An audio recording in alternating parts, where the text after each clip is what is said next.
പാലക്കാട് ഉപതെരഞ്ഞെടുപ്പിൽ UDF-നെ പിന്തുണച്ച് SDPI ലോക്സഭാ തെരഞ്ഞെടുപ്പിൽ UDF-മായി ചർച്ച നടത്തിയിട്ടുണ്ട്. ഇതുവരെ പുറത്തു പറയാത്തൊരു രാഷ്ട്രീയ മാന്യത മൂലമെന്നും SDPI നേതൃത്വം. ഇവരുമായി ഇപ്പോൾ പാലക്കാട് നിന്നും അരുൺ ആലത്തൂർ കൂടി ചേരുകയാണ്. അരുൺ, ശക്തമായ ഒരു പോരാട്ടം തന്നെയാണ് പാലക്കാട് നടന്നുകൊണ്ടിരിക്കുന്നത്. NDAയും UDF-ഉം തമ്മിലുള്ള ഒരു നേർക്കുനേർ പോരാട്ടം എന്ന് തന്നെ നമുക്ക് പറയാൻ സാധിക്കും. അവിടെയാണ് SDPIയുടെ പിന്തുണ UDF-ന് ഉറപ്പിച്ചിട്ടുണ്ട്. UDF ആ രീതിയിൽ തന്നെയാണ് SDPIയുടെ വോട്ടുകൾ പോയിക്കൊണ്ടിരിക്കുന്നത് എന്നുള്ള വിശദീകരണം SDPI നേതൃത്വം തന്നെ നൽകിയിരിക്കുന്നത്. ഇവിടെ ഏറ്റവും ശ്രദ്ധേയമാകുന്ന ഒരു ഭീകര പ്രസ്ഥാനത്തിൻ്റെ രാഷ്ട്രീയ മുഖം എന്ന രീതിയിൽ എല്ലാവർക്കും അറിയുന്ന SDPIയെ തള്ളിപ്പറയാൻ പോലും ഇതുവരെയും UDF തയ്യാറായിട്ടില്ല.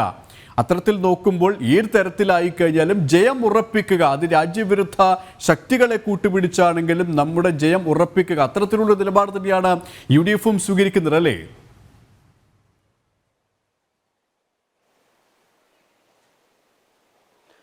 സുരേഷ്, തീർച്ചയായും അത്തരത്തിൽ തന്നെയാണ്. പാലക്കാട് ഈ ഒരു ഉപതെരഞ്ഞെടുപ്പ് പ്രഖ്യാപിച്ചത് മുതൽ തന്നെ SDPI, ജമാഅത്ത് ഇസ്ലാമി എന്നുള്ള രണ്ട് തീവ്ര സംഘടനകളുടെ വോട്ട് സ്വീകരിക്കുമോ എന്നുള്ളൊരു ചോദ്യം കോൺഗ്രസിനോട് BJP ആവർത്തിച്ച് ചോദിക്കുകയായിരുന്നു. പക്ഷേ പലപ്പോഴും അതിന് കൃത്യമായ ഉത്തരം നൽകാതെ പ്രത്യക്ഷത്തിലും പരോക്ഷത്തിലുമൊക്കെ മറുപടികൾ ഈ നേതാക്കളുടെ ഭാഗത്തു നിന്ന് ഉണ്ടാവുകയുണ്ടായി.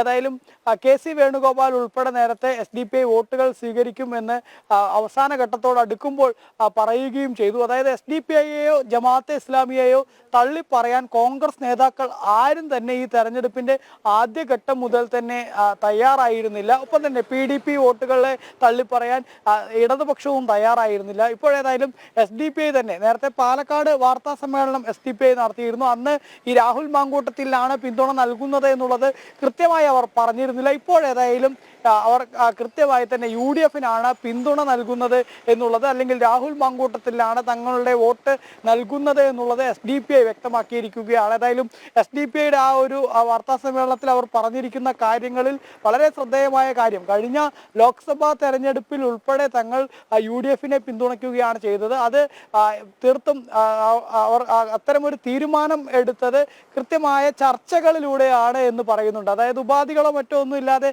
അവർ സ്വന്തം നിലയ്ക്ക് UDF-നെ പിന്തുണയ്ക്കുകയല്ല ചെയ്തിരിക്കുന്നത്. UDF-ലെ മുതിർന്ന നേതാക്കളുമായും മറ്റുമൊക്കെ സംസാരിച്ച് പല ഡീലുകളുടെ പുറത്ത് തന്നെയാണ് UDF-നെ SDPI ഈ ലോക്സഭാ തെരഞ്ഞെടുപ്പിൽ പിന്തുണച്ചത് എന്നുള്ളതാണ് അവർ വ്യക്തമാക്കിയത്. ഏതായാലും അത് ഇപ്പോഴത്തെ ഈ പാലക്കാട്ടെ ഈ നിയമസഭാ ഉപതെരഞ്ഞെടുപ്പുമായി നമുക്ക് ചേർത്ത് വായിക്കുമ്പോൾ ഈ ഒരു നിയമസഭാ ഉപതെരഞ്ഞെടുപ്പിലും കൃത്യമായി തന്നെ ഈ കോൺഗ്രസ് നേതൃത്വവുമായി SDPI സംസാരിച്ച് ഇതുമായി ബന്ധപ്പെട്ട ഏതെങ്കിലും തരത്തിലുള്ള കാര്യങ്ങൾ അവർ ചർച്ചകളും മറ്റുമൊക്കെ നടന്നിട്ടുണ്ടാവാനുള്ള സാധ്യത തന്നെയാണ് കാണുന്നത്. നിലവിലേതായാലും ഈ തെരഞ്ഞെടുപ്പിന്റെ ആദ്യഘട്ടത്തിലൊക്കെ ഇത് തങ്ങൾ പരസ്യപ്പെടുത്താതിരുന്നത് മാന്യത കൊണ്ടാണെന്നൊക്കെയാണ് SDPI പറയുന്നത്. ഏതായാലും UDF-നെ സംബന്ധിച്ചിടത്തോളം ഇത്തരത്തിലുള്ള മതതീവ്ര സംഘടനകളുടെ പ്രത്യേകിച്ച് നമുക്കറിയാം SDPI എന്ന് പറയുന്നത് നിരോധിച്ചിട്ടുള്ള തീവ്രവാദ സംഘടനയായ പോപ്പുലർ ഫ്രണ്ട്, ആ പോപ്പുലർ ഫ്രണ്ടിന്റെ രാഷ്ട്രീയ സംഘടനയാണ് ഈ SDPI എന്നുള്ള സംഘടന. അതുകൊണ്ട് തന്നെ SDPIയുടെ വോട്ട് പോലും മേടിച്ച് തെരഞ്ഞെടുപ്പിനെ നേരിടുന്നു എന്നുള്ളത് അത് സമൂഹത്തെ എത്രത്തോളം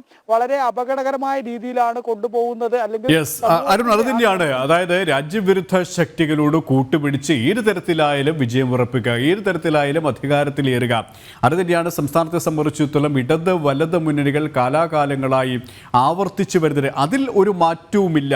ഇത്തരത്തിൽ നിരോധിത സംഘടനയായ പോപ്പുലർ ഫ്രണ്ടിന്റെ രാഷ്ട്രീയ മുഖമാണ് എന്ന് അറിഞ്ഞിട്ട് പോലും അവരുടെ പിന്തുണ പരസ്യമായി സ്വീകരിക്കുക, അത്തരത്തിലുള്ളൊരു രാഷ്ട്രീയ നയം തന്നെയാണ് ഈ മുന്നണികൾ സ്വീകരിക്കുന്നത്. പ്രത്യേകിച്ച് പാലക്കാട് ഇപ്പോൾ UDF, അല്ലേ?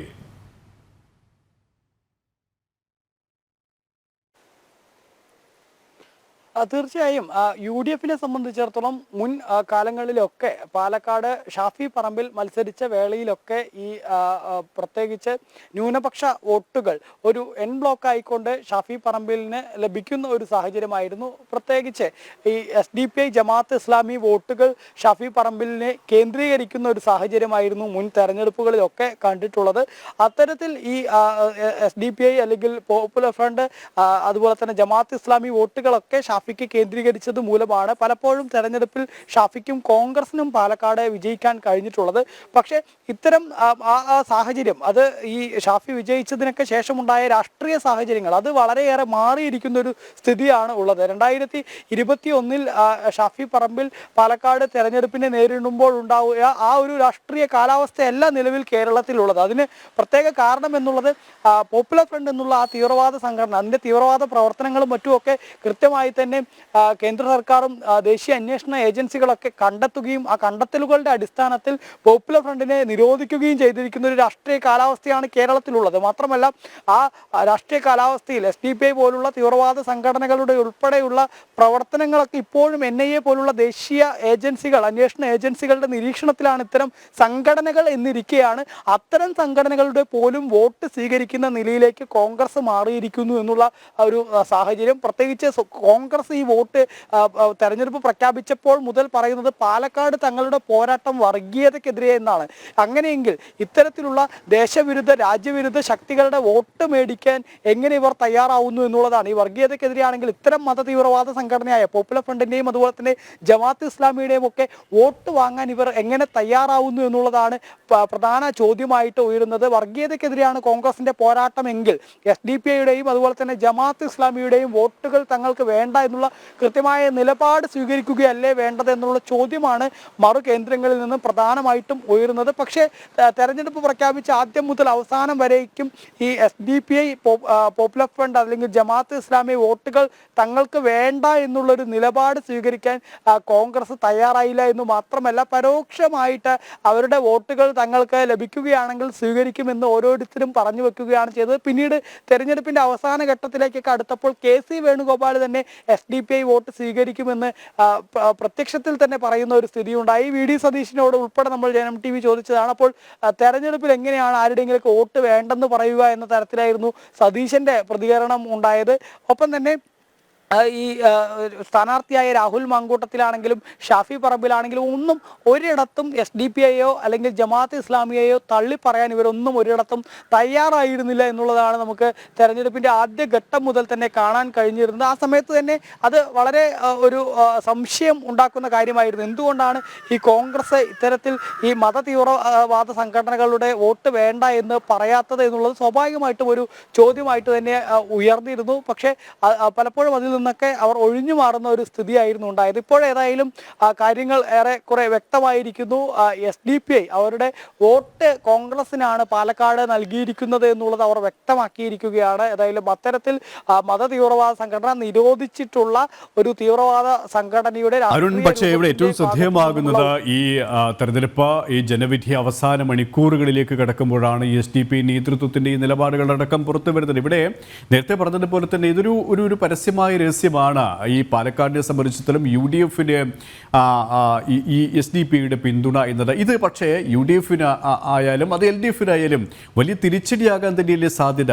പ്രത്യേകിച്ച് ഒരു പൊതുസമൂഹത്തെ സംബന്ധിച്ചിടത്തോളം പൊതുസമൂഹത്തിന് കൃത്യമായ ബോധ്യമുണ്ട് SDPI എന്നുള്ള സംഘടന എന്താണ്, വിധ്വംസക പ്രവർത്തനം നടത്തുന്ന രാജ്യവിരുദ്ധ പ്രവർത്തനം നടത്തുന്ന പോപ്പുലർ ഫ്രണ്ടിന്റെ ഭീകര സംഘടനയുടെ രാഷ്ട്രീയ മുഖമാണ് എന്ന് ജനങ്ങൾക്കറിയാം. ആ ഒരു തിരിച്ചറിവ് ഇവർക്ക് തിരിച്ചടിയാകും. പാലക്കാട്ടത്തെ പൊതുസമൂഹം, പ്രബുദ്ധരായ വോട്ടർമാർ കൃത്യമായ രീതിയിൽ അത് ജനവിധിയായി രേഖപ്പെടുത്തുമെന്ന് നമുക്ക് വിലയിരുത്താൻ സാധിക്കും, അല്ലെങ്കിൽ മനസ്സിലാക്കാൻ സാധിക്കും, അല്ലേ?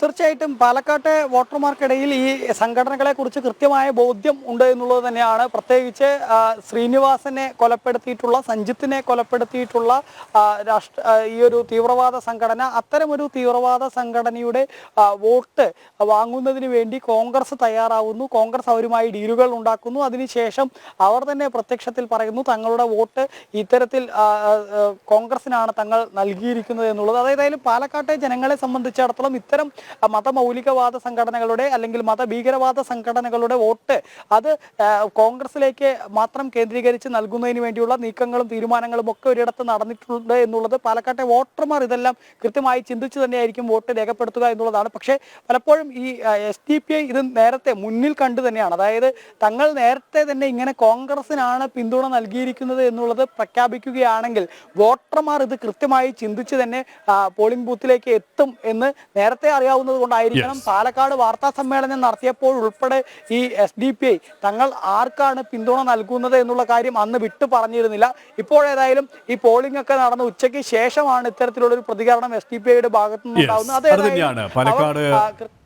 പാലക്കാട് ഉപതെരഞ്ഞെടുപ്പിൽ UDFിനെ പിന്തുണയ്ക്കുകയാണ് SDPI. ലോക്സഭാ തെരഞ്ഞെടുപ്പിൽ UDFുമായി ചർച്ച നടത്തിയിട്ടുണ്ടെന്ന് നേതൃത്വം പറഞ്ഞിട്ടുണ്ട്. ഇതുവരെ പുറത്തു പറയാത്ത രാഷ്ട്രീയ മാന്യത മൂലമെന്നും SDPI കോഴിക്കോട് വാർത്താസമ്മേളനത്തിൽ വ്യക്തമാക്കി. പാലക്കാട് നിന്നും അരുൺ ആലത്തൂർ, ഒപ്പം കോഴിക്കോട് നിന്നും ദിസ്ന സുരേഷ് എന്നിവരാണ് വിശദാംശങ്ങൾ നൽകിയത്.